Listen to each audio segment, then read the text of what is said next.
Well, thank you very much, everybody. That's rather loud. It's great to be here, and thank you, Susan and Yesha, for inviting me. So Randall's been talking to you about shifting tides in corporate governance in relation to US litigation and enforcement, particularly in the M&A context.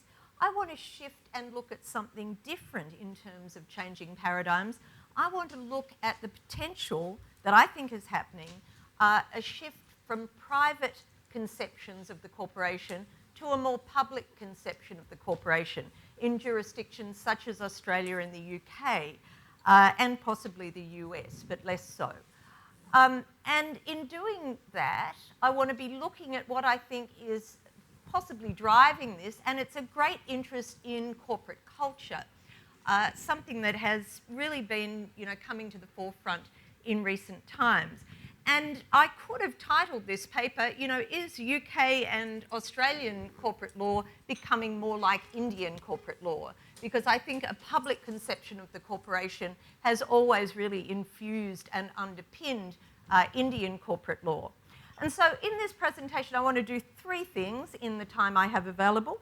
The first thing that I want to do is to look at the growing interest in corporate culture, how it is emerging in the ecosphere. Secondly, I want to look at some recent scandals that I think really epitomise why we are so interested in corporate culture at this time. And then thirdly, I want to look from a comparative law perspective, looking at US, UK and Australian corporate law, but I'll have a few comments about Indian corporate law to make as I go through. I want to look at the possibility of director and officer liability for corporate culture that runs amok. So let me start by saying that even though certain commentators have talked about corporate culture as being a very slippery concept and something that we really should not be talking about in law, nonetheless everybody is talking about it. And I've got a list of some of the regulators and others who are talking about corporate culture at the moment. I have just come from 6 months in the UK. Everybody is talking about it in the UK. So it is now an important feature of this 2018 UK Corporate Governance Code. There are many references to corporate culture. In that code, there are many references to the role of the board in establishing a good corporate culture. The British Academy has a huge project that is going on at the moment under Professor Colin Mayer from Oxford University, and corporate culture very strongly underpins that study. In my country, Australia, corporate culture appears in these proposals, 2018 proposals for changes to the ASX corporate governance principles. And interestingly enough, one of the most controversial aspects of those principles has been that they want to introduce a provision saying that public corporations have a social license to operate and therefore have to take into account society's interests. And that's been very controversial with the business community. And then finally, very interesting that in 2017, the Securities and Exchange Board of India, SEBI, in their board evaluation guidelines, they talk about the need for good corporate cultures. Now, these regulatory bodies talk about the need for good corporate culture from a whole range of different perspectives and different reasons. Sometimes they talk about it as being good risk management, other times an aspect of compliance. That's very much the US approach. You need corporate culture to comply. Integrity and trust. No one will invest in the company unless they trust the company, and you need a good corporate culture for that. And also just performance. Economic success depends on all those other aspects. So everyone's talking about it. But what is it? Because corporate culture is often referred to, but very rarely is it actually defined. In my paper, I don't want to spend a lot of time on that, and so I basically talk about the approach to corporate culture that the Australian regulator takes, because it's as good a definition, I think, as any. It talks about corporate culture as being a shared set of values or assumptions within a firm, the mindset of the firm, if you will, how we do things around here, what is encouraged within a firm, what is tolerated within a firm. And so sometimes it's referred to as the organisation's DNA. It is deeply embedded in firms. I first started thinking about this issue when the Wells Fargo banking scandal came up. And many of you will be aware of that scandal in the US. It involved many millions of false accounts being set up by bank employees, pretty low-level bank employees. And according to Elizabeth Warren, Senator Warren, she said the reason for those frauds was the fact that those employees were squeezed to breaking point. Now, how were they squeezed in such a way that it resulted in this outbreak of fraud? Basically, they were given very unrealistic targets to meet, and if they didn't meet those targets, like I can see Pradeep checking his watch, will I meet my target? They would be given the sack. If they did reach them, they would get a small bonus. So they were squeezed from up and down. Now, when it first came out, the news of the scandal, Wells Fargo said, oh, we've just got a few bad apples in the firm. And whenever I hear that term, a few bad apples, I think corporate culture problem, because it turned out that there were 5,300 bad apples at Wells Fargo who were sacked, probably many more bad apples that went below the radar, and 3.5 million unauthorised accounts. That's a lot of bad apples. And it relates to what an anthropologist and sociologist, Susan Silby, in 2009, she talks about this distinction between bad apples and rotting barrels. And it makes you wonder, you know, are these firms rotting barrels rather than just having a few bad apples? So Wells Fargo, to me, seemed to capture this concept of a flawed corporate culture that then results in widespread impropriety within a firm. But it wasn't alone. So the more I started thinking about this, I felt Wells Fargo was like a Japanese haiku, you know, one of those little tiny three-liners that encapsulated a problem that has occurred in a lot of recent scandals. And in the paper, I talk about a number of them. I've got them up there. And those scandals, I think, had many similarities, including, some of you will be aware, in Australia at the moment, there's a very high-profile Banking Royal Commission going on, which will report next year, but has brought out its interim report, and it says this is a corporate culture problem in the Australian banks. So these sort of scandals, when I looked at them, I thought there are many similarities with them. A lot of these risks are non-financial risks. You know, the Commonwealth Bank of Australia, for example, had a big scandal in relation to its intelligent deposit machines that were put in, and it resulted in a money laundering scandal and also funding of terrorist organisations. Not what you want for Australia's premier bank. And that was simply a problem where the bank was doing so well that this report said it dulled the senses of the senior executives to the sorts of problems that might be coming from this new technology that they implemented. So these were non-financial scandals. They were affecting many stakeholders. They were affecting employees, shareholders, across the range. Some of them affected society. So, for example, the oil spills, big environmental problems with BP, and also with the VW emissions fraud. Many of the scandals occurred, or the corporate wrongdoing occurred at very low levels in the banking scandals, but of course, in relation to 21st Century Fox and CBS sexual harassment scandals, they occurred at very high levels, and they were a case not so much of incentives to commit the wrongful conduct, but tolerance of the wrongful conduct if it was committed by very senior and valuable employees. So lots of interesting aspects to the scandals. So in relation to, I might just go back. Oh, yes. So this brings up the question, I think, these scandals. How should the law respond to them? Is it simply too slippery a concept, corporate culture, or when it results in this kind of wrongdoing, how should the law respond? And in the paper, I talk about three possibilities. Going after the corporation itself under criminal law, and that tends to have been the US approach over the last 30 years. The Department of Justice has brought proceedings against the corporation which normally settle. Secondly, going after the low-level individuals in the banking scandals. Do you go after those, low-level employees of banks? Or thirdly, do you go after senior managers and directors? Well, certainly a lot of people, including Senator Elizabeth Warren, have said, why isn't Wall Street in jail? Put those senior managers and put directors in jail. That's not going to happen because criminal law doesn't allow that to happen unless they have actually known about the frauds and have actually permitted it. So criminal law has a lot of problems with omission liability and it requires mens rea.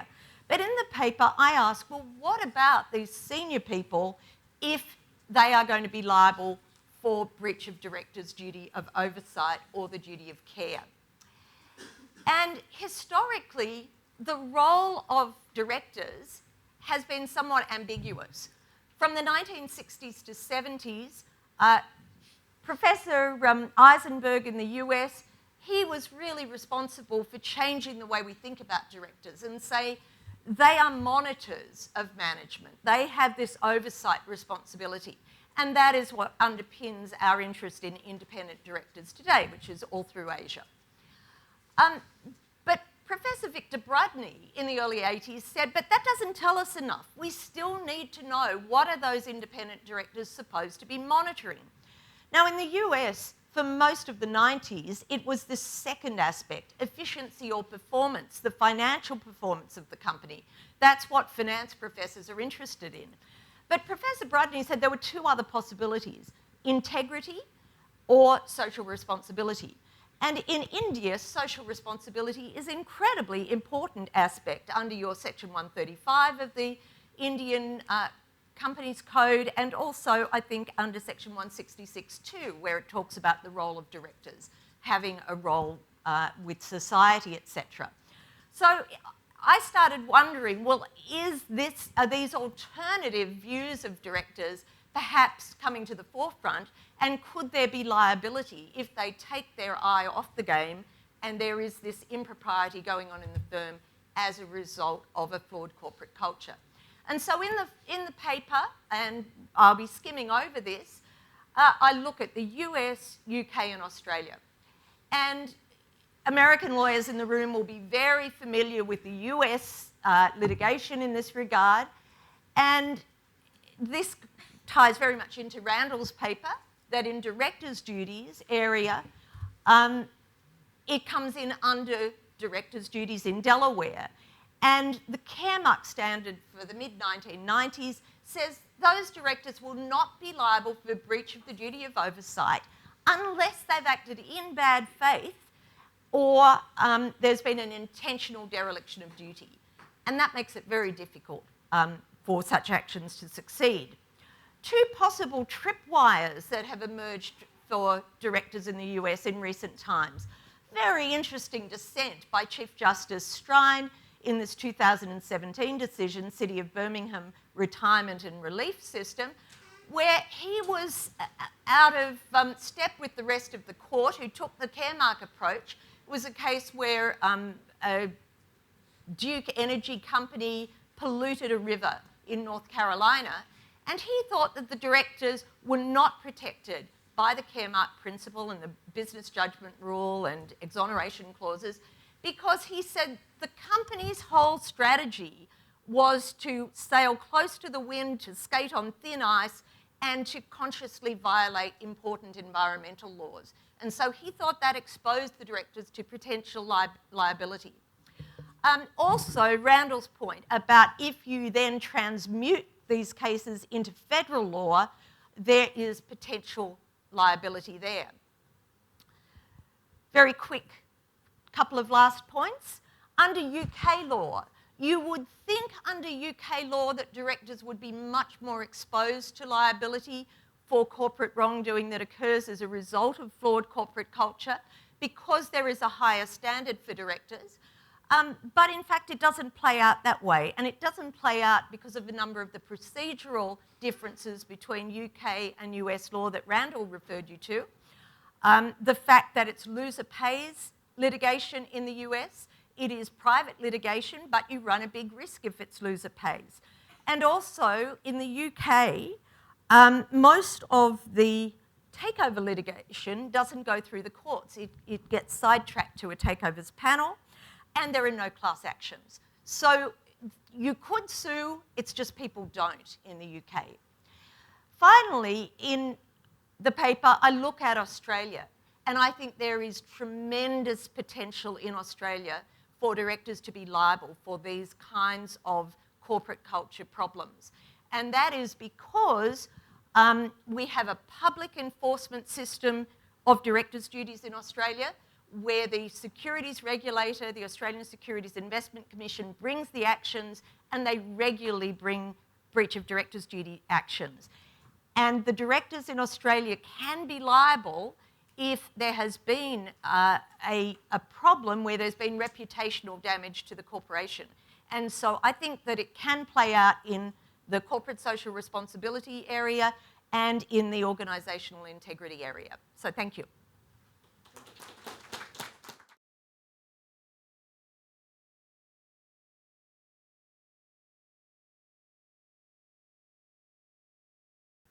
What I will do is, in my discussion, is just quickly summarize what I thought, what I found from the paper, then some step-by-step thinking about liability and corporations, and then some suggestions to Jennifer on some future work or additions or improvements to the paper. So the paper looks at the question of corporate liability, and specifically entity-level criminal corporate liability, and then links it back to culture. And the interesting question it brings up is how to deal with assigning liability when you're thinking of the entity itself, right? So how should one think about corporate criminal liability? And then it says, then it goes on to address the question of directors and officers' liabilities.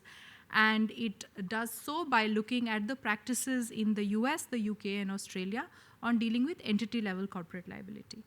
And what the paper finds basically is that there are jurisdictional differences. So how the US deals with it is very different from how the UK deals with it. And hence, there appear to be no clear solutions about how corporate accountability can be created, especially in the context of what Jennifer highlights as flawed corporate culture.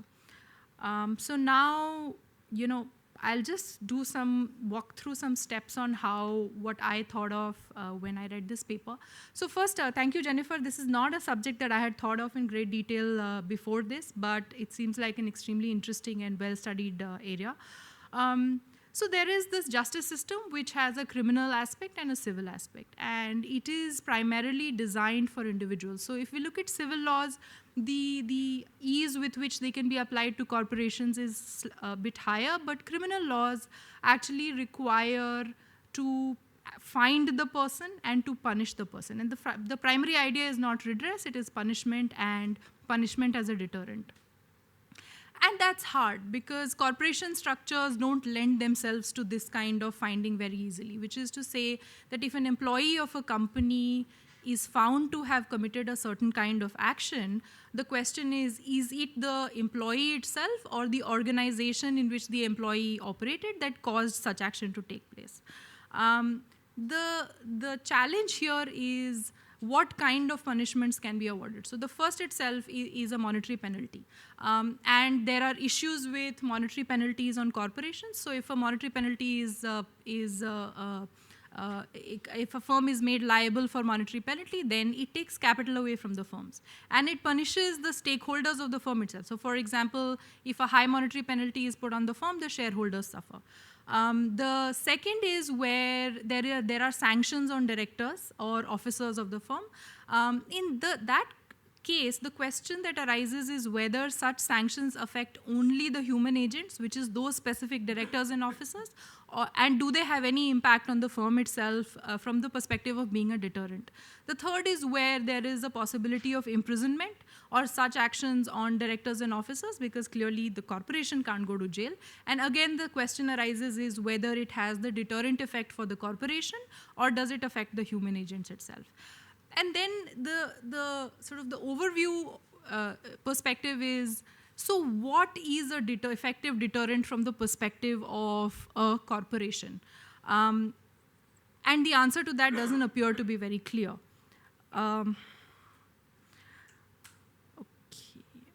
So then, the other question on culture itself, there is this discussion on that Jennifer puts forward in the paper on the adoption of social responsibility as a guiding principle for firms, and the list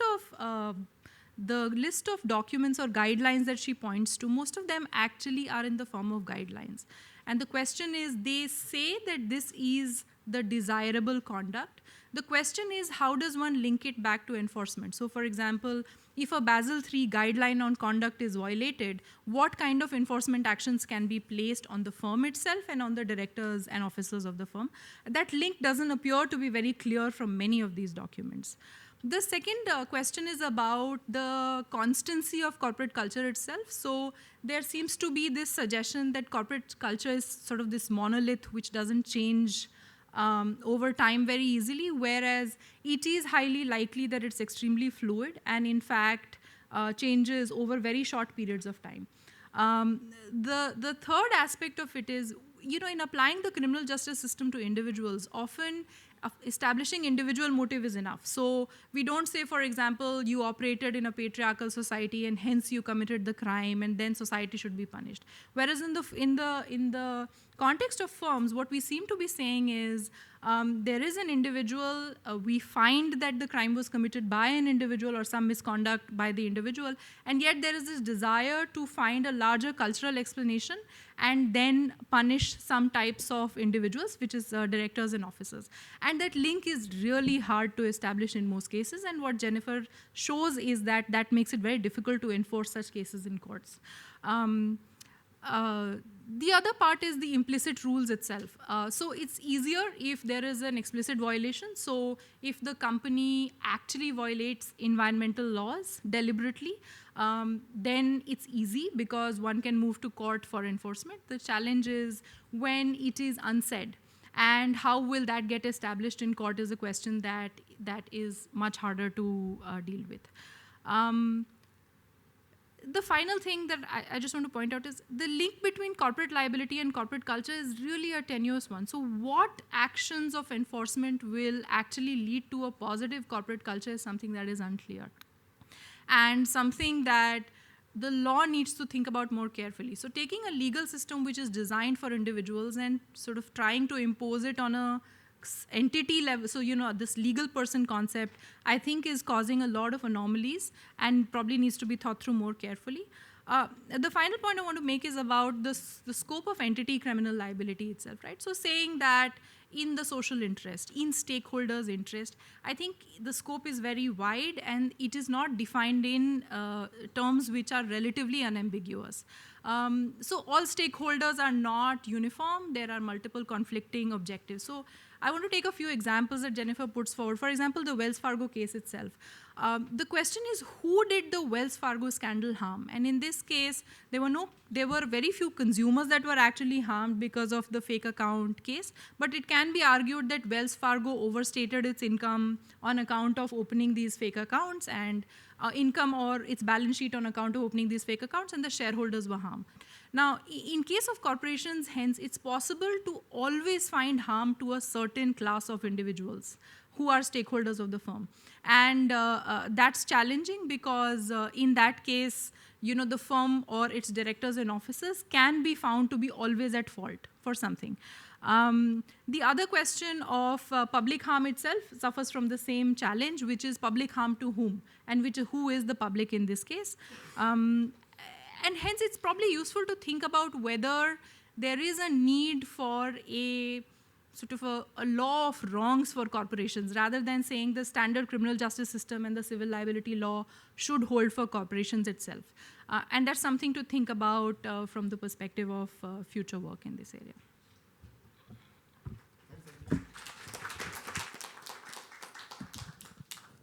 So floor is open to questions. Yesha? Thank you, Jennifer. That was a super interesting presentation. I was just wondering what you think about certain endogenous sort of movements within corporate law itself to try and change culture. Most particularly, I was thinking about the growth of asset managers, BlackRock and State Street, that have been quite explicitly and publicly committed to try and make changes. I mean, albeit small, but nevertheless trying to do that. In addition, we've seen like the growth of these social responsibility indices, in which companies sometimes are listed and referenced by those indices are actually outperforming those in the rest of the market, showing that there's some appetite for socially conscious, responsible companies to grow. And so I was wondering what you think about that. The second aspect is I was just wondering what you think about the role of D&O insurance as a protective tool that is making it potentially more likely or creating some moral hazard in how directors behave. Can you respond after all the questions there? Yes, Koz. Very interesting paper, and as you said, there is a lot of things sort of brought under the rubric of corporate culture, which makes it, when I'm thinking about doing an empirical study on it, there are the obvious problems of how you're going to, what is a good metric for thinking about corporate culture. Now, I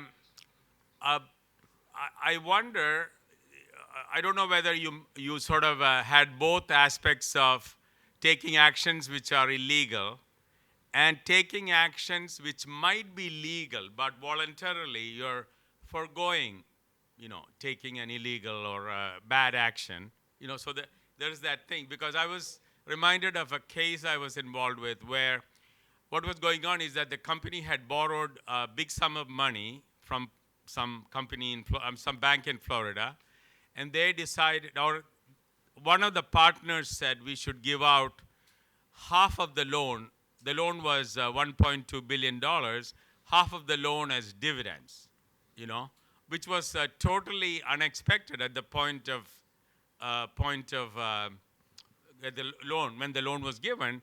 And I was, I among other professors asked, look, why didn't you put a routine boilerplate dividend covenant, And now the borrowers' principals were telling us, no, we didn't need it because that's not our culture. We had a corporate culture of doing the right thing. We didn't think we needed a loan covenant to prevent this, action. So, so there is I think of corporate culture maybe doing a lot of things voluntarily, which are not, bad and self-maximizing, Anyway, when I teach reputation formation in an economic model, one way to look at it is, there are these people in the world who do the rational thing, and if it is allowed by the law, they would do it, even though they know they're bad things. And there are these 1% of the people who have a culture of doing the right thing, even though it's not short-term optimal for them to do it, yeah? And then the whole game dynamically goes in, because now the people who are actually rational and normal, meaning they'll do the wrong thing if it's in their interest to do that, they actually don't do it because they want to form in the market posteriors that they belong to this 1% who will always do the right thing, So anyway, I'm just giving an example. So that is, in a way, they're building posteriors of having the right corporate culture, even though in the short run it might not be the most value maximizing thing for them to do. Randall? So Jennifer, I know you've thought about the issue of executive compensation a lot, and I wondered how that may influence corporate culture in either a positive or negative way. Brian?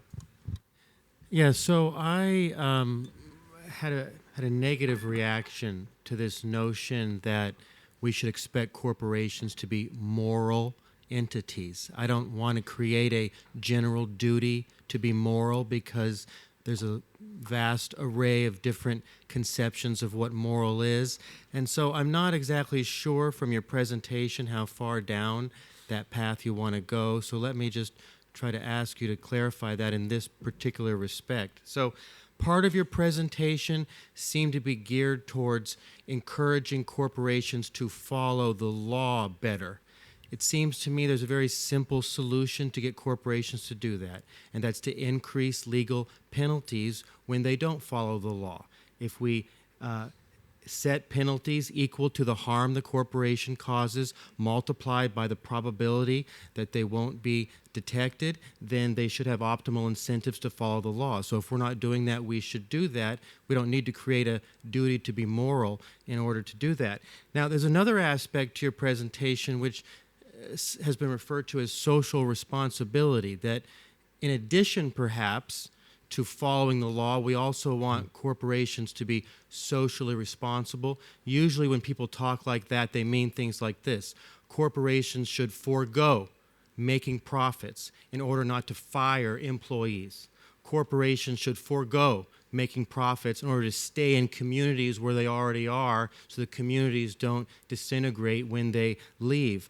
I think that's asking a lot of our corporations to do. You know, the job of the market is to allocate resources efficiently. How we allocate that wealth is a question for the government, not for corporations. We already require, in the United States even, corporations to do way too much, in my opinion. In the United States, corporations have to provide health insurance for their employees. They have to provide retirement for their employees. What does a widget maker know about what the best health insurance is for you? What does a widget maker know about what should be in your retirement portfolio? Nothing. So asking corporations to do all these things that they're not created to do, I think ends up distorting the market, and it takes responsibility away from the people who should be tasked with doing those things, the government and the individuals themselves. We are short of time, so this is the last question. So drawing from that, there is one base level of compliance with law which everyone has to do, and then you're talking about corporate culture, which is something about the ethos of a particular company, and I have a question around the process of coming up with that corporate culture. Is that something which necessarily has to be top down, that the management and the board comes up with it and it trickles down? Or, what is the other ways in which a corporate culture can be evolved? Is it about work democracy or something, more participative in terms of how do you come up with what is your culture? Can I just add, I'm sorry, I'm violating my own rule of the last question. But can I just add, in many ways, I personally agree with Brian. And to follow up on Koz's point about, how do we measure all this, I think we should probably not look upon the corporate notion of corporate culture as a kind of a pejorative. Measure it along, say, 3 or 4 concrete dimensions, like corporate social responsibility, stakeholder meeting of other stakeholder interests, and as far as the law violation is concerned, that should really be strictly a no-no. So, in that sense, corporate culture is more about saying positive things, or positive in the eyes of the beholder things about the company, rather than about punitive action. But anyway. Thanks everyone. Really valuable. No, just starting with Yesha, so I'll just take a couple of minutes. So starting with Yesha, I think that's a great point about BlackRock and other big institutional investors. They say they are pushing for this. They say they are pushing for environmental and sustainability. Is it window dressing, or are they really? I suspect they really are. And that is ironic, given that they are perceived to be part of the short-termist, push for nothing but profits. But I think that's going to change the landscape. D&O insurance, I'll talk to you about that later because I'm not sure what my view of that is. Kos and Brian, I'm in a way not taking an ideological position in this paper. I am saying this is a big trend that everyone is talking about this. How do you pin it down and make it mean something? And so I am taking a much narrower approach. I am taking the approach of when the incentives that are embedded in the firm, be they, and your point, Randall, remuneration incentives, because often that is what's driving some of the misconduct. I remember back in the days of Enron where the New York Times said the incentives there for the upper management was such that they would make anybody do anything. It was a miracle, you know, senior people didn't murder people at Enron for the benefits that they were going to get in their performance-based pay. So that can certainly come into those incentives, but then it's also that tolerance for misconduct. So what I'm talking about, there has to be misconduct there because I don't think you can just regulate corporate culture. Maybe regulators might want to try to, prudential regulation. I think ASIC is trying to go in and say, we don't like the look of things here, we think it could result in misconduct, but I don't think the law can come in and impose penalties for that. Randall, well, I think you're right. The top 1% and the rest wanting to be part of that, I don't think they want that. I think they want to be part of the 99% who are making higher profits by doing the wrong thing. So, yeah, I don't think that one beacon of light, you know, brings everybody else in. And then your point about how is corporate culture established, I think it does come from the top. And certainly when you look at those aspirational, and that was something that you made the point in your commentary, and thank you for that a lot of this is coming out of corporate codes, not coming out of hard law, coming out of soft law. But they are basically saying it's the people at the top that establish the culture. It is what is tolerated at the top. And I think that one of the things that to me was the biggest red flag at Wells Fargo was that whistleblowers were coming out of the woodwork and telling senior people what was going on at Wells Fargo, and those whistleblowers were getting the sack. And I just wonder whether boards of directors now in their meetings have got to say to management, we want to have an independent body that is taking whistleblower complaints, and we want to get figures on what are they complaining about. Is it sexual harassment, and how many complaints have there been? So thank you. Thanks very much.